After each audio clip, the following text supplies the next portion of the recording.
Alrighty, guys. Well, welcome to the License to Kill show. We got Jarred Lajaunie here. He's a great friend we've gotten to meet here on the PestWorld floor here at the largest convention in pest control every year. Yes. We've gotten a chance to connect a little bit. He runs an awesome company right down in the bayous of Louisiana. That's right. So we connected on some familial friendship level there. So tell me a little bit about your company. When did it start?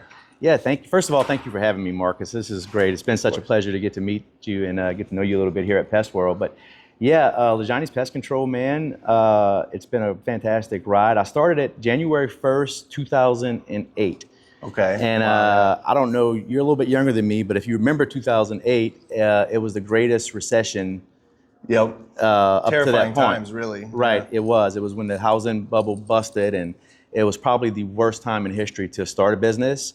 And a lot of people let me know that it was the worst time in the world to start a business. And so it was kind of scary, but it just felt like the right time for me. And there was a lot of things in my life that were going on at that time. And yeah, 2008, even against all odds, man, we started it. I actually had a 401k from working for another large company. Okay. And I had about maybe $35,000 in that 401k, cashed it in, completely took the tax hit, rolled the dice, bought a used truck. Yep. Bet it all on yourself. Yeah, bet it all on myself. Bought a few bottles of chemical, and so you started this from the ground up, $0 revenue beginning. Yeah, ground up, no revenue, no customers, cashed out nothing. Cashed out the 401k. What was your position at the bigger company? Were you a route tech, or what were you doing? So I've been in pest control my whole life, Marcus. I started with one of the bigger companies, and I won't say who they were, Arkin, but.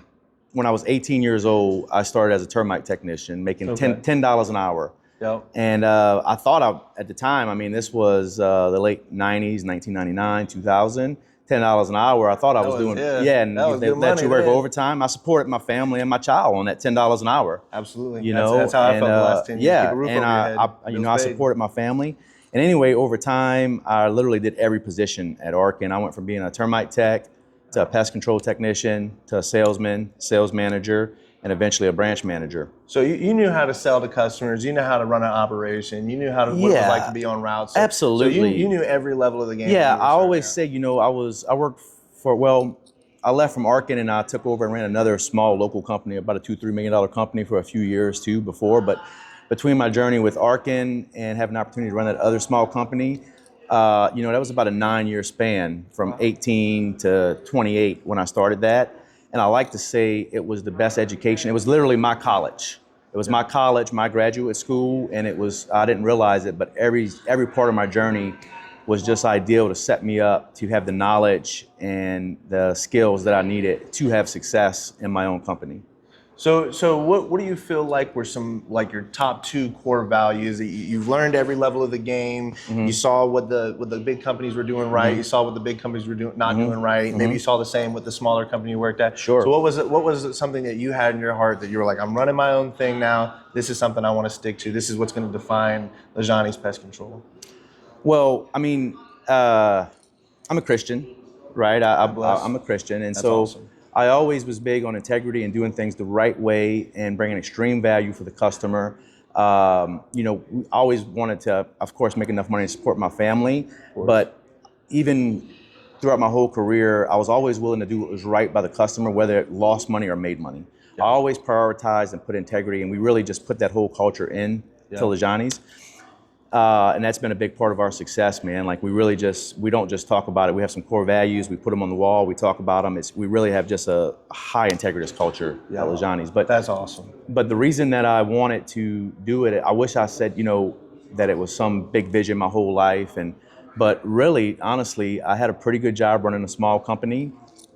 And some things happened at that company. Well, I'll tell you, they've sold, so I'll tell you what happened.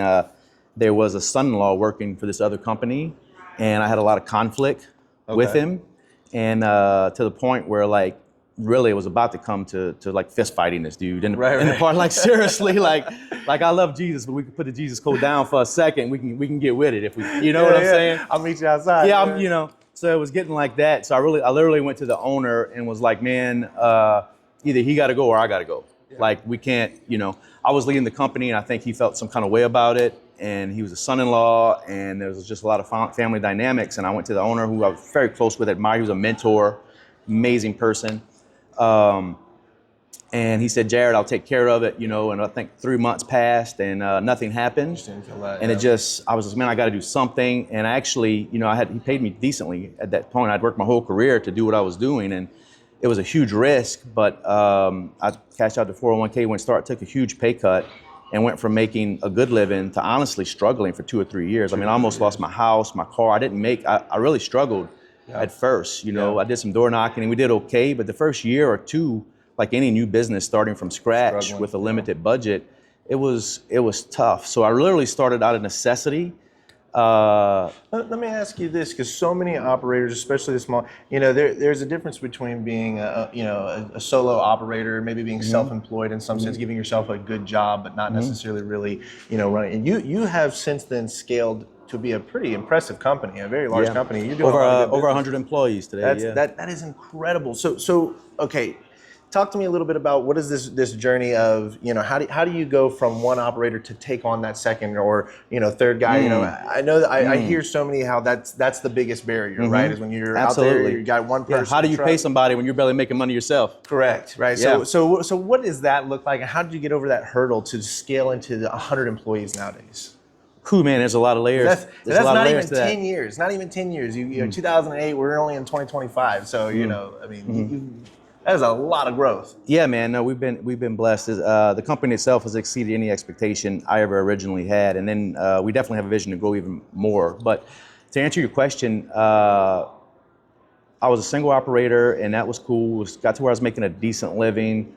I think I got it to about, it's been so long, but maybe about 400, 500K, you know, pretty much by myself. Wow, that is a full route. You were running a lot. Oh yeah, I was. You already know. I mean, you guys out there doing it. I ain't gotta say. You know, like you're stressed. You're doing everything. It's a hard life, right? And you work so hard to even do that. You're making a decent living at that point. But I always come back to the same thing. You know, why do you want to scale or stay a single operator? I love my single operators, but for me, it just came down to I had got sick.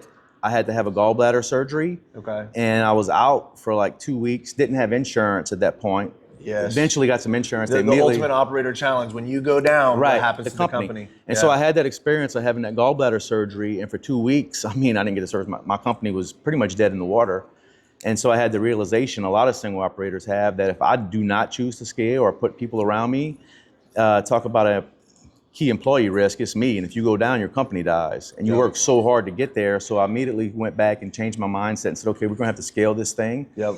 And literally started hiring and building. And that's scary because literally you work so hard to make a living. And then when you decide to start hiring employees and scale, you literally, whether you know it or not, to do it right or making a decision, you're gonna make less money. And take another risk again to be able to bring somebody on to hopefully make more money again in the future. And that's something that you repeat throughout your life of scaling. You get to a certain level, you're making good money. And the reason a lot of people choose not to scale is because they get to $1 million or $2 million, they're making a good living and they don't want to make less money. Right? Absolutely. But every time you're going to make a big jump and scale and you want to become 5, 6, 7 million, there's always going to be a season where you have to make this investment, put your money back into it in infrastructure, systems, and people.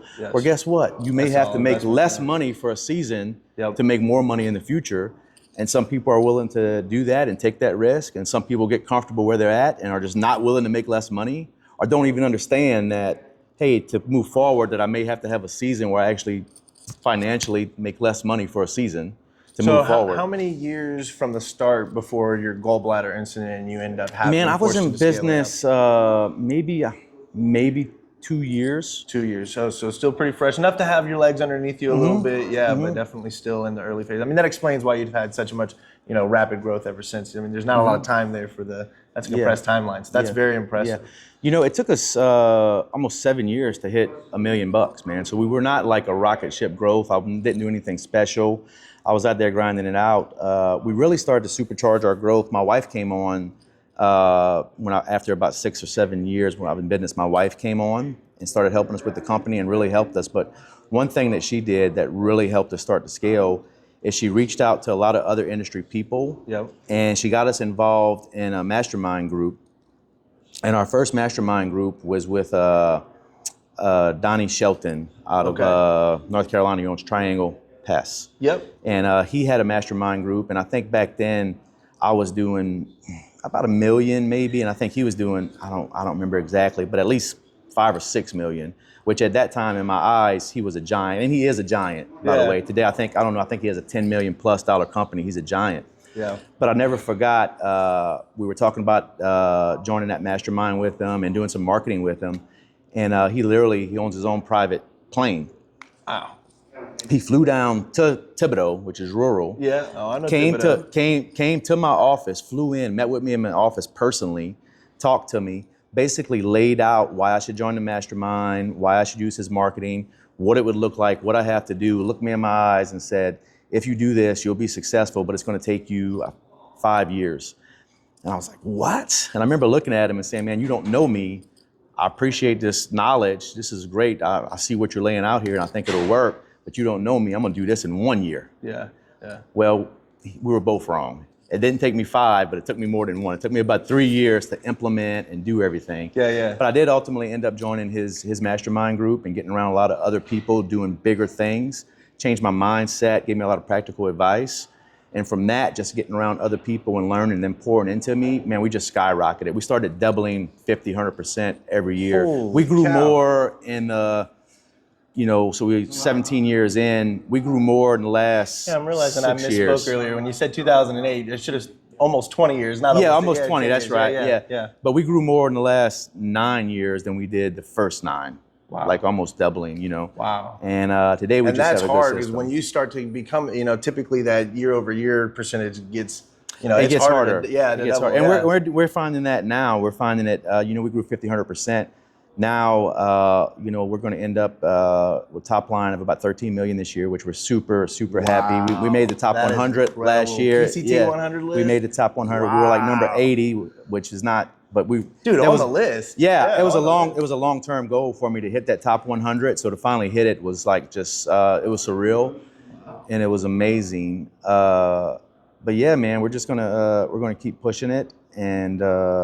So for the License to Kill audience, I know we got a lot of technicians that are out there. We've got a lot of guys who are smaller operators.